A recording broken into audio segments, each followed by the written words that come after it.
নমস্কার, দীপান্বিতার সারাদিন ইউটিউব চ্যানেলে সবাইকে জানাই স্বাগতম।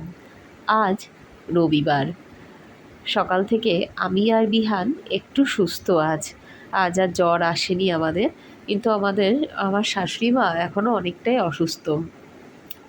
যাই হোক, এই ওষুধ খেয়ে খেয়েই দিন কাটাতে হচ্ছে।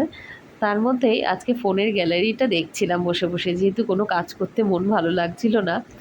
দেখতে চলে গেছিলাম এই ভরা বর্ষায়। আগের বছর গেছিলাম আমরা ধানবাদ, আমার অফিসের একজন কলিগ আর আমাদের এই দুটো ফ্যামিলি মিলেই ঘুরতে গেছিলাম।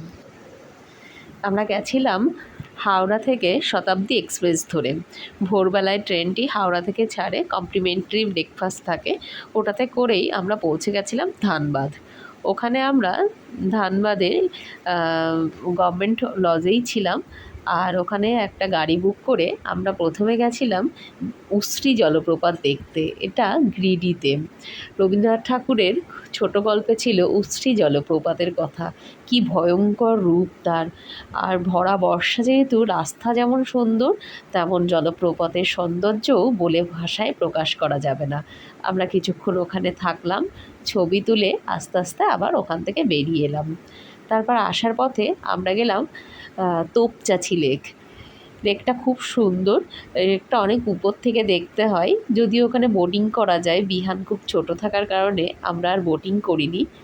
পাশেই ছিল উত্তম কুমারের বাড়ি, আমরা ওখানেও খানিকক্ষণ থাকলাম, থেকে কিছু ছবি তুলে ওখান থেকে আস্তে আস্তে এদিক ওদিক হাঁটাহাঁটি করছিলাম। জায়গাটা যেহেতু ভীষণ সুন্দর, মন চাইছিল না ওখান থেকে চলে আসতে। তারপর প্রচণ্ড খিদে পাওয়ার জন্য আস্তে আস্তে আমরা বেরিয়ে এলাম।